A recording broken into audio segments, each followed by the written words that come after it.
അദ്ദേഹം ഒരു ലോകപ്രശസ്ത മനഃശാസ്ത്രജ്ഞനാണ് എന്നുള്ളതല്ല, ലോകത്തോളം വളർന്നിട്ടും ജന്മനാടിനെ മറന്നില്ല എന്നുള്ളതാണ്. ലോകമെമ്പാടുമുള്ള സമൂഹങ്ങൾ അങ്ങയുടെ സേവനം ഞങ്ങൾക്ക് തരൂ തരൂ എന്ന് മുറവിളി കൂട്ടിയപ്പോൾ, കൂറ്റൻ ശമ്പളവും സൗകര്യങ്ങളും കൊണ്ട് പ്രലോഭിപ്പിച്ചപ്പോൾ, ഇല്ല ഇല്ല, എനിക്ക് എന്റെ ജന്മനാടിനെ സേവിക്കണമെന്ന് പറഞ്ഞ ആ മനസ്സിന്റെ വലിപ്പം എത്ര ശ്ലാഘിച്ചാലാണ് മതിയാവുക? ആ മഹാപ്രതിഭയുടെ സാന്നിധ്യം കൊണ്ട് ഇന്നിതാ ഈ സദസ് അനുഗ്രഹിക്കപ്പെട്ടിരിക്കുകയാണ്. ഇനിയും നിങ്ങളുടെ ക്ഷമ ഞാൻ പരീക്ഷിക്കുന്നില്ല. മനുഷ്യ മനസ്സിന്റെ കാണാക്കയങ്ങളിൽ വിഹരിക്കുന്ന ആ കർമ്മയോഗിയെ, മഹാഭിഷഗ്വരനെ, ഉജ്ജ്വല പ്രതിഭാസത്തെ ഞാനിതാ ഈ വേദിയിലേക്ക് ക്ഷണിക്കുകയാണ്.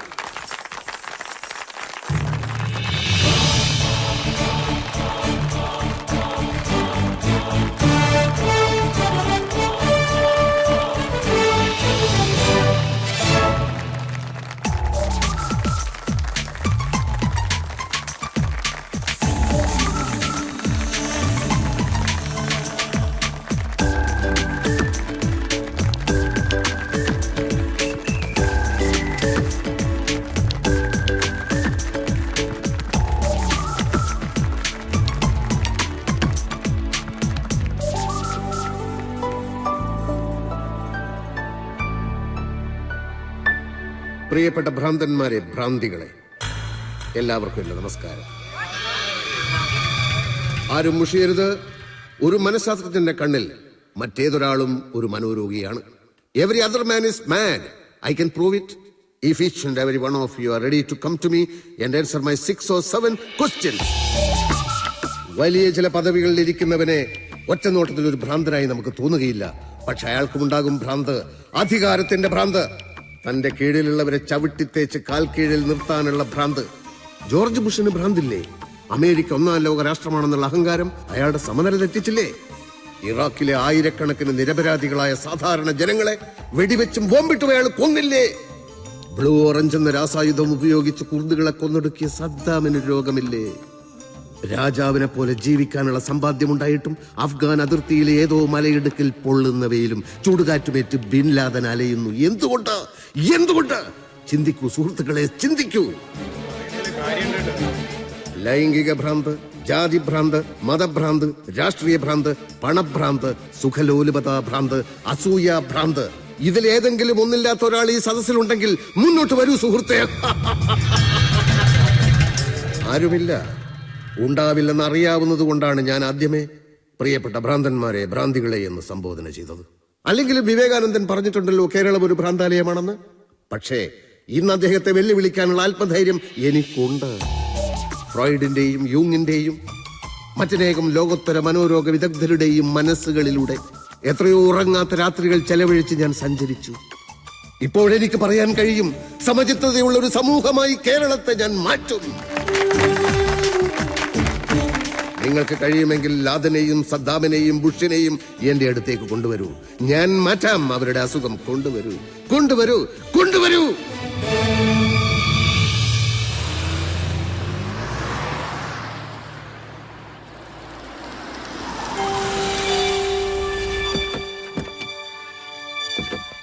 ഡോക്ടർ, എല്ലാറ്റിനും വളരെ നന്ദി. മിസ്റ്റർ കുരുവിള, ഈ കാർ യാത്രയിൽ മുഴുവൻ ഞാൻ നിങ്ങളുടെ മനസ്സ് അനലൈസ് ചെയ്യുകയായിരുന്നു. എന്നെ പോലെ പ്രശസ്തരായ ആളുകളെ വിളിച്ചു വരുത്തി സ്വീകരണം കൊടുക്കുക, അവരെ വാനോളം ഇങ്ങനെ പുകഴ്ത്തി സംസാരിക്കുക, അതിലൂടെ നിങ്ങളും പ്രശസ്തനാവുമെന്ന് നിങ്ങൾ വിചാരിക്കുന്നു. പോപ്പുലാരിറ്റി കോംപ്ലക്സ് എന്ന് പറയുന്ന അസുഖമാണത്. എന്ന് വെച്ചാൽ നിങ്ങളും ഒരു മനോരോഗിയാണ്.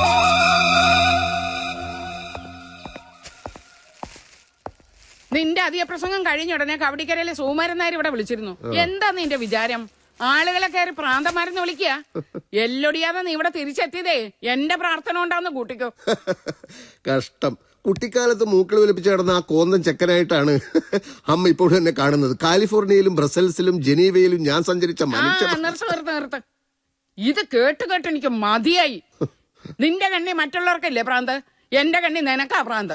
ഞാൻ അത് പഠിച്ചു ഇത് പഠിച്ചു ഒരു വലിയ കുന്തടുത്തങ്ങ് മെഴുങ്ങി എന്നൊക്കെ എപ്പോഴും പറയുന്നത് പ്രാന്തായിട്ട് തന്നെയാ. മനുഷ്യനായ നന്ദി വേണം.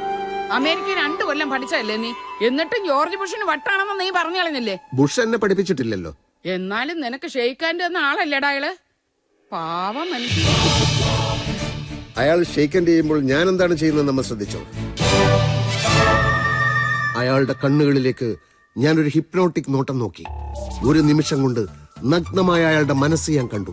ഞാൻ കണ്ടു എന്നുള്ളത് അയാൾക്ക് മനസ്സിലായി. പെട്ടെന്ന് മുഖം തിരിച്ചു കളഞ്ഞു. നിന്നെ പേടിച്ച് ആയിരിക്കണം. അയാളുടെ മനസ്സിനുള്ളിലെ ഗൂഢനീക്കങ്ങൾ ഞാൻ കണ്ടുപിടിച്ചാലോ? ഇതൊക്കെ എന്നോട് പറഞ്ഞതിരിക്കട്ടെ, പുറത്തിറങ്ങി വല്ലവരോടും പറഞ്ഞാലുണ്ടല്ലോ കേരളത്തിലെ ജനങ്ങളാ മനഃശാസ്ത്രജ്ഞനെ പിടിച്ചോണ്ട് പോയി ഊളംപാറയിൽ അഡ്മിറ്റ് ചെയ്യും. അമ്മയുടെ മകന് അമ്മയേക്കാൾ 10 മടങ്ങ് ബുദ്ധി ഉണ്ടായതിൽ അമ്മ അസ്വസ്ഥയാണെന്ന് എനിക്കറിയാം. നിന്നെ ഞാൻ അതുകൊണ്ടല്ല, എന്തോ എനിക്ക് ചമ്മല. പിന്നീട് നാണാവുന്നില്ല ഇങ്ങനൊക്കെ പറയാം. ഇഷ്ടമല്ലെന്ന് ആരെങ്കിലും പറഞ്ഞോ? എങ്കിൽ ഞാൻ വൈകുന്നേരം വിളിക്കുമ്പോ തരാം. ഇല്ലെന്നേ, ഉറപ്പായിട്ട് തരാം. ഇപ്പൊ തന്നെ വേണമെന്ന് ഇതിനെ വാശി പിടിക്കുന്നത്. ഓക്കെ, ഒരെണ്ണം, ഒരേ ഒരെണ്ണം. പിന്നെ ചോദിക്കരുത്.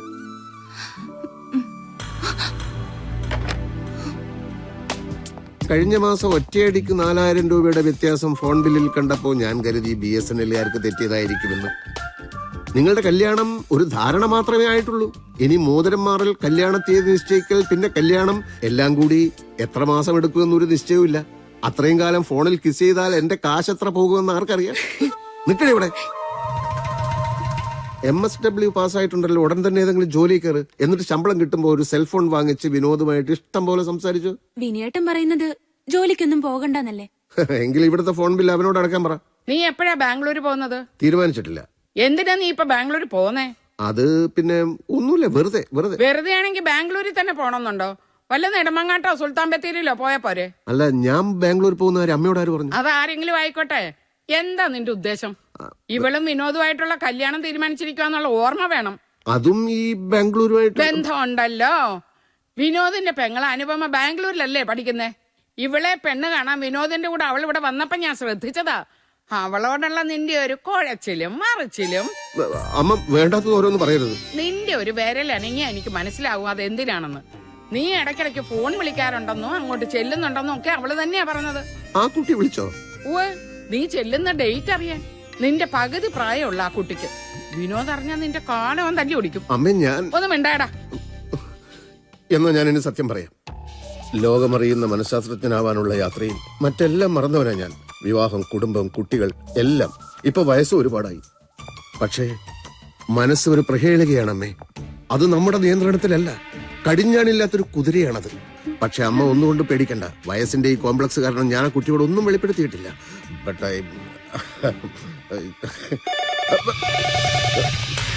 Doctor Shantaram here. ഓഹോ, അറിയാം. പേഷ്യൻസ് വെയിറ്റ് ചെയ്യട്ടെ. മിസ്റ്റർ അലി പറയുന്നത് കേൾക്കൂ. ആദ്യം എന്റെ സമനിലയൊന്ന് വീണ്ടും കിട്ടട്ടെ, എന്നിട്ട് പോരെ മറ്റുള്ളവരെ ചികിത്സിക്കുന്നത്. ഡോക്ടറെ കാത്തിരിക്കുന്നതോട് ശ്രദ്ധയ്ക്ക്. മനഃശാസ്ത്രജ്ഞന്റെ മാനസിക നില തകരാറിലാണ്. എപ്പോ വരുമെന്നറിയില്ല. ഇരുന്ന് മുഷിഞ്ഞവർക്ക് പോകാം, അല്ലാത്തവർക്ക് ഇരിപ്പ് തുടരാം. എപ്പോ വരുമെന്ന് അറിയില്ല എന്ന് വെച്ചാൽ എനിക്ക് ഉത്തരം പറയാൻ കഴിയാത്ത ചോദ്യമാണത്. ഇരുന്ന് മുഷിഞ്ഞവർക്ക് പോകാന്ന് ഞാൻ പറഞ്ഞിട്ടുള്ളൂ.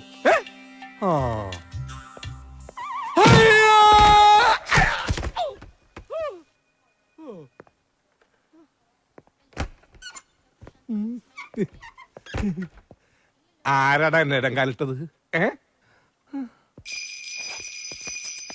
എന്നെ വീഴ്ത്തിയവന് ഡോക്ടറുടെ മരുന്നും കൊണ്ടല്ല, എന്റെ ഈ കൈ കൊണ്ടായി ചികിത്സ വേണ്ടത്. മോന്ത പറ്റി ചപ്പാത്തി ഉണ്ടാക്കും ഞാൻ. ഡോക്ടർ അകത്തുണ്ടല്ലേ? ഡോക്ടർ എത്തിയിട്ടില്ല സാർ, അകത്തോട്ടിരിക്കാം. സാറ് വന്നിട്ടുണ്ടെന്ന് ഞാൻ ഫോൺ വിളിച്ച് പറയാം. Okay.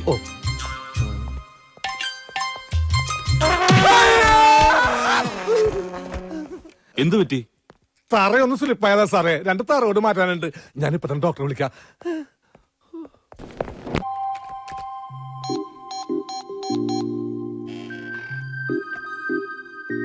Hello Anu. Doctor Shantaram here. ഞാൻ ബാംഗ്ലൂരിൽ വരുന്ന കാര്യം എന്റെ അമ്മയോടും അനുവിന്റെ ചേട്ടനോടൊക്കെ പറഞ്ഞു അല്ലേ? അല്ല, നന്നായി പറഞ്ഞത്, നന്നായി. ഇതിലിപ്പോ ഇത്ര രഹസ്യം ധരിക്കുന്നു. പക്ഷേ ഞാൻ പറയുന്നത് എന്താണെന്ന് വെച്ചാൽ, അവരൊക്കെ തിരക്കുള്ളവരല്ലേ. നമ്മുടെ ഈ സില്ലി മാറ്റേഴ്സ് ഒക്കെ അവരുമായി ഡിസ്കസ് ചെയ്ത് നമ്മൾ അവരുടെ സമയത്തിന് മെനക്കെടുത്തണം. അതുകൊണ്ട് ഞാൻ ഇപ്പൊ വിളിച്ചതും ഇനി വിളിച്ചാൽ അതും അവരോടൊന്നും പറയണ്ട. ചിലതൊക്കെ പറയാതിരിക്കുന്നതിലുമില്ലേ ഒരു രസം. എന്ത് രസമെന്നോ? എന്തോ ഒരു രസം. വരൂ. പിന്നെന്തൊക്കെയുണ്ട് അനു വിശേഷങ്ങൾ? അനുവിന് സുഖമല്ലേ? ഓ, അത് കേട്ടാ മതി എനിക്ക്. ഒരു കാര്യം ഞാൻ പറയട്ടെ, നല്ല രസമാണ് അനുവിന്റെ ശബ്ദം കേൾക്കാൻ. Sweet voice. ഇരിക്കൂ. അമ്മയ്ക്ക് വട്ടാണല്ലേ? അങ്ങനെ ചോദിച്ചത് എന്റെ ഒരു ഷോക്ക് ട്രീറ്റ്മെന്റിന്റെ ഭാഗമായിട്ടാണ്. ചിലപ്പോ രോഗി അത് കേട്ട് വയലന്റ് ആകും, പിന്നീട് ശാന്തത കൈവരിക്കും. ചിലപ്പോ അതോടെ അസുഖം ഭേദമാവുകയും ചെയ്യും. ആ മെത്തഡ് ഏറ്റില്ല. ഇരിക്കൂ, ഇരിക്കൂ. അച്ഛനെ കാണാതായിട്ട് എത്ര നാളായി എന്നാ പറഞ്ഞത്? ചേച്ചേ, എന്താ ഇത്? ഒരു ഡോക്ടർക്ക് കാര്യങ്ങളൊക്കെ ചോദിച്ച് മനസ്സിലാക്കണ്ടേ? അതല്ല ഡോക്ടർ, അമ്മയും കൂടി ഈ അവസ്ഥയിലായപ്പോ മറ്റാരുമില്ല ഞങ്ങൾക്ക്. രാത്രി മുഴുവൻ ഞാൻ ഉറങ്ങാതിരിക്കപ്പോ അമ്മ വാതില് തുറന്ന് പുറത്തുപോയി വല്ല കടുങ്കയും ചെയ്യുമെന്നുള്ള ഭയത്തിൽ. എന്താ പേര്? സോഫിയ. സോഫിയക്ക് ജോലി വല്ലതുണ്ടായിരുന്നോ? B.Ed കഴിഞ്ഞതാ. PSC എഴുതി. മാനേജ്മെന്റ് സ്കൂളിൽ ചേരാന്ന് വെച്ചാ കുറെ പണം വേണം. അച്ഛൻ റിട്ടയർ ചെയ്യാൻ 1 വർഷേ ഉള്ളൂ. അപ്പ കിട്ടാനിടയുള്ള പണം വെച്ച് അങ്ങനെയൊക്കെയാ വിചാരിച്ചിരുന്നത്. ഇപ്പൊ കുറച്ചു കുട്ടികൾക്ക് ട്യൂഷൻ എടുക്കുന്നുണ്ട്. അമ്മയുടെ കാര്യത്തിൽ ഇനി ഭയം വേണ്ട. ഞാൻ ഏറ്റു. എന്റെ അടുത്ത് എത്തിപ്പെട്ടത് ഭാഗ്യമാണെന്ന് കൂട്ടിക്കോളൂ. California university talent of the year ആയി എന്നെ തെരഞ്ഞെടുത്തത് അറിഞ്ഞിരിക്കുമല്ലോ. ജോർജ് ബുഷ് ഓടി വന്ന് ഷെയ്ക്ക് ഹാൻഡ് ചെയ്യായിരുന്നു. ഇതാ കണ്ടില്ലേ?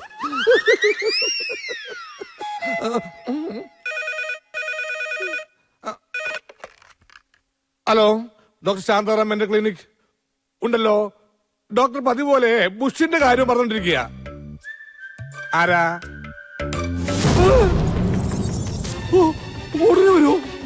ഉടനെ പറഞ്ഞ സോറി, എന്റെ പേര് എലി. അല്ല, അലി. ബാപ്പാന്റെ പേര് പൂക്കുഞ്ഞു കോയ. ഓ, മരിച്ചുപോയി. ഓക്കെ. കരണ്ട് ഭാർഗവനായിട്ട് എന്തെങ്കിലും പ്രശ്നമുണ്ടോ? കരണ്ട് ഭാർഗവനോ? അതാര്? കരണ്ട് ഭാർഗവനെ പറ്റി കേട്ടിട്ടില്ല? അതോ ലോക ഗുണ്ട കുട്ടിക്കാനം കുരിയച്ചെന്ന വൻ തോക്കിനെ 110 kV ഇലക്ട്രിക് കമ്പിയിൽ വലിച്ചെറിഞ്ഞ് ചുട്ടരിച്ച് കൊന്നവൻ. അങ്ങനെയല്ലേ കരണ്ട് ഭാർഗവൻ എന്നുള്ള പേര് വീണത്. അയാളിപ്പോ വിളിച്ചത് ഉടനെ ഇങ്ങോട്ട് വരുന്നു. സത്യം പറ ഡോക്ടർ, ഡോക്ടറോട് അയാൾക്ക് വല്ല ശത്രുത ഉണ്ടോ? എനിക്ക് അയാളെ അറിയില്ലെന്ന് പറഞ്ഞില്ലടോ. എങ്കിൽ പിന്നെ ഡോക്ടറുടെ മറ്റേതെങ്കിലും ശത്രുക്കൾ ഡോക്ടറെ കൊല്ല കരണ്ട് ഭാർഗവനെ ഏൽപ്പിച്ചു കാണും.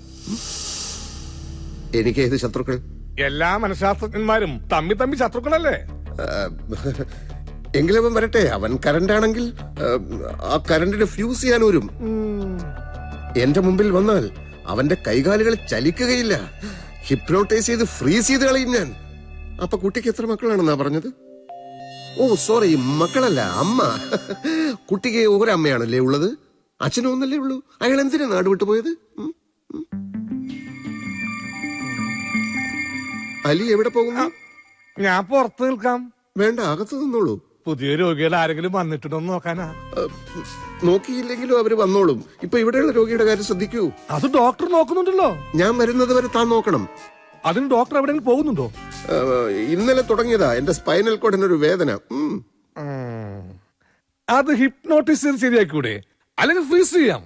സ്പൈനൽ കോഡിനോട് മാത്രം കളി പറ്റില്ല. ഉടനെ സർജനെ കാണണം. ഇരിക്കട്ടോ, പേടിക്കാനൊന്നുമില്ല. അല്ല, കൂട്ടത്തിൽ എന്റെ സ്പൈനൽ കോഡും കൂടി ഒന്ന് കാണിക്കാമായിരുന്നു. തനിക്ക് വേദനയുണ്ടോ? ഇല്ല, ഇനി ഉണ്ടായാലോ? ആദ്യം എന്റെ സ്പൈനൽ കോഡ് കഴിയട്ടെ. തൽക്കാലം താൻ ഇവിടെ നിന്നാ മതി കേട്ടോ.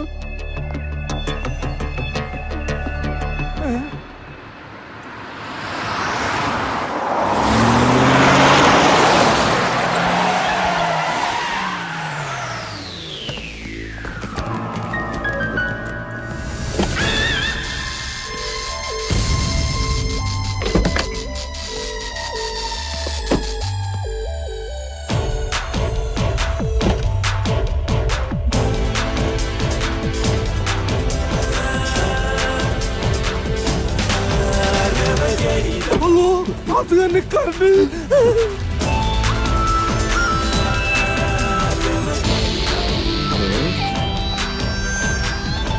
ഞാൻ നിൽക്കുന്നതാണ് ഡോക്ടർ ശാന്താറാം. അത് ഞാനല്ല.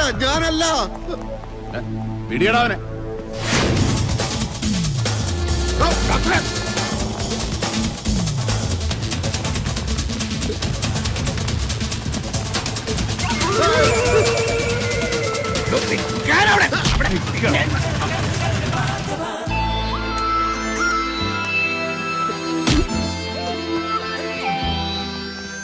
എന്നെ പേടിച്ചോടിയതാണല്ലേ? അല്ല, ഡോക്ടേഴ്സ് അസോസിയേഷന്റെ വാർഷികത്തിന് ഓട്ട മത്സരത്തിന് പേര് കൊടുത്തിരുന്നു. അതുകൊണ്ട് സമയം കിട്ടുമ്പോഴൊക്കെ ഞാൻ ഓടാറുണ്ട്. കള്ളം, പച്ചക്കള്ളം. സത്യം പറ, പേടിച്ചിട്ടല്ലേ ഓടിയത്? ഓടണം. ഭാർഗവനെ കാണുമ്പോ ഏത് കൊലക്കൊമ്പനും ഓടണം. ഓടുന്നവനെ ഓടിച്ചിട്ട് പിടിക്കലാണ് ഞങ്ങളുടെ രീതി.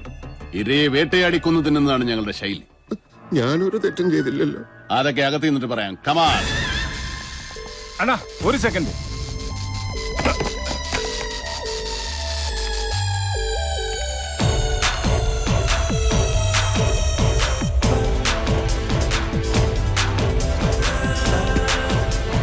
ഭ്രാന്തന്മാർക്കെല്ലാം സ്ഥലം വിടാം. ചികിത്സ കഴിഞ്ഞു.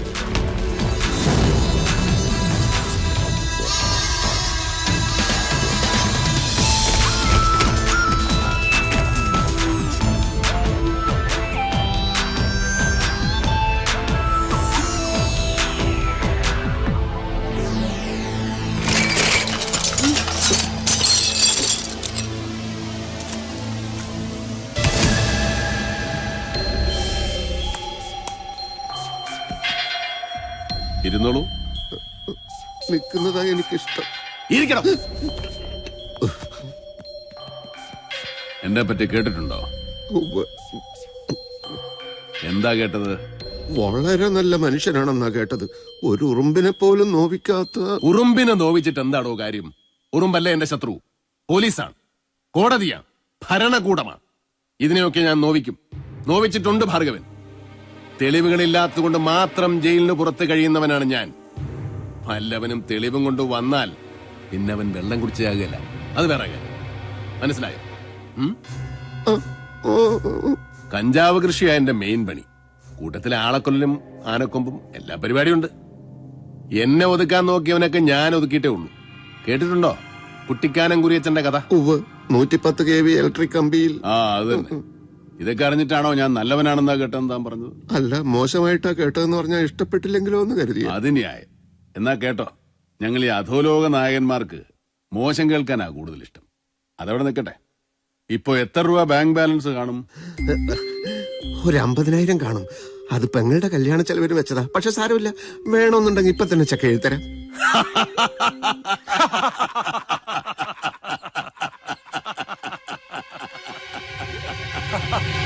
ലോകത്തെവിടെയൊക്കെയോ പോയി പഠിച്ചു.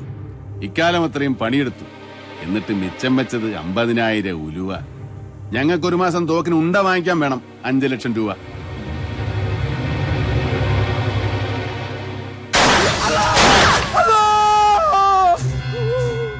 ഇതൊരു ക്ലിനിക്കാണ്. ഇവിടെ വെടി. ഭാർഗവൻ എവിടെ നിൽക്കുന്നോ അവിടെ വെടിയും പോവൊക്കെ ഉണ്ടാവും. ഞാൻ വന്ന കാര്യത്തിലേക്ക് കിടക്കാം.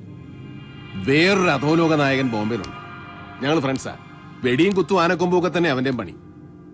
കുറെ കാലമായിട്ട് അവന് തോക്കെടുക്കുമ്പോ കൈക്കൊരു വിറയൽ. പഴയ ധൈര്യമൊക്കെ ചോർന്നു പോയതുപോലെ. ശത്രുക്കളെ കുറിച്ച് ഓർക്കുമ്പോഴേ പേടിയാ. ബില്ലാദിനെ കൊണ്ടുപോയി ചികിത്സിക്കാമെന്നൊക്കെ പറഞ്ഞ ആളല്ലേ. എത്രയും പെട്ടെന്ന് അവനെ ഒന്ന് നേരെയാക്കി തരണം. ഇതിനാണോ എന്നെ കാണാൻ വന്നത്? അതെ. ഇതിനാണോ ഈ മേശമേലുള്ള സാധനങ്ങളൊക്കെ തട്ടി താഴേട്ടത്, വെടി പൊട്ടിച്ചത്? അതൊക്കെ ഞങ്ങളുടെ ഒരു രീതിയാണെന്ന് പറഞ്ഞില്ലേ. നഷ്ടപരിഹാരം തരാം. കണ്ണപ്പ ജബ്ബാറെ, കാറിൽ നിന്ന് ഒരു 10 ലക്ഷം രൂപ എടുത്തുണ്ടോ? 1 കോടിയുടെ ഒറ്റ കെട്ടാ. എടുത്തുണ്ട് വാടോ, കെട്ട് പൊട്ടിക്കാം. ഓ, എനിക്കിപ്പോ ഒന്നും വേണ്ട. വേണ്ട വേണ്ട. അപ്പൊ എന്റെ ഫ്രണ്ടിന്റെ കാര്യത്തിലുള്ള തീരുമാനം പറ. ആത്മവിശ്വാസം നഷ്ടപ്പെട്ട അധോലോക നായകൻ ഫ്രണ്ടൊന്നുമല്ല, നിങ്ങൾ തന്നെയല്ലേ?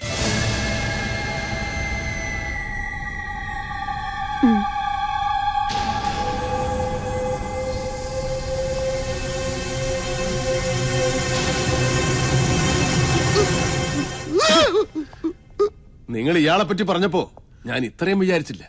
ജഗജില്ലിയല്ലേ ഇയാള്? സമ്മതിച്ചിരിക്കുന്നു. മിടുക്കൻ. പകുതി ധൈര്യം ഇപ്പോഴേ വീണ്ടും കിട്ടിയതുപോലെ തോന്നുന്നു. ഇനി താമസിപ്പിക്കണ്ട.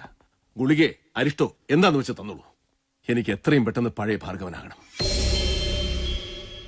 മനഃശാസ്ത്രജ്ഞന്റെ കണ്ണിൽ കുറ്റം ചെയ്യുന്നവരാ മനോരോഗികൾ. വെറുതെ ഇരിക്കുന്നവനെ കൊല ചെയ്യാൻ പ്രേരിപ്പിക്കുന്ന മനഃശാസ്ത്രം ഞാൻ പഠിച്ചിട്ടില്ല. ഓ, അപ്പൊ അതാണ് കാര്യം. എങ്കിൽ കൊലയും കത്തിക്കുത്തുമൊക്കെ നമുക്ക് വിടാം. ഞാൻ നല്ല അസലായിട്ട് വണ്ടി ഓടിക്കുന്ന ഒരു ഡ്രൈവറാണെന്ന് കരുതിക്കും. കുറച്ച് ദിവസമായി സ്റ്റിയറിംഗ് തൊടുമ്പോൾ എന്റെ കൈ വിറയ്ക്കും. എതിരെ വരുന്ന വാഹനങ്ങൾ എന്നെ ഇടിക്കുമോ ഞാൻ ചത്തുപോകുമോ എന്നൊക്കെയാണ് എന്റെ പേടി. ഈ പേടി മാറ്റാൻ നിങ്ങൾ പഠിച്ച ഏതെങ്കിലും പുസ്തകത്തിൽ എന്തെങ്കിലും വിദ്യയുണ്ടോ? പറയണോ? വരട്ടെ, ഞാൻ പറഞ്ഞിട്ട് മതി. എനിക്ക് കുറച്ച് സാവകാശം തരുമോ? ഏത് നിമിഷവും പൊട്ടിത്തെറിക്കാൻ പോകുന്ന ഒരു അഗ്നിപർവ്വതത്തിന്റെ മുകളിലാണ് ഞങ്ങളുടെ ഇരിപ്പ്. എത്ര സമയം വേണം? അത് ഒരു 2-3 ദിവസത്തിനകം പറയാം. ഓക്കെ കണ്ണപ്പാ, ഇയാൾക്ക് എന്റെ ഫോൺ നമ്പർ കൊടുത്തു. റെഡി ആയാൽ ഉടനെ വിളിക്കണം. പിന്നെ വേറൊരു കാര്യം, എനിക്കിങ്ങനെ ഒരു അസുഖമുണ്ടെന്ന് മറ്റൊരു മനുഷ്യനും അറിയാൻ പാടില്ല. അറിഞ്ഞാൽ ശത്രുക്കൾക്ക് എന്നെ ഭയമില്ലാതാവും. അതോടെ എന്റെ കച്ചവടം തീരും. ആരോടെങ്കിലും ഈ സംഭവം പറഞ്ഞാൽ കൊത്തിയെറിഞ്ഞ് പട്ടിക്കിട്ട് കൊടുക്കും. അപ്പൊ പാക്കല.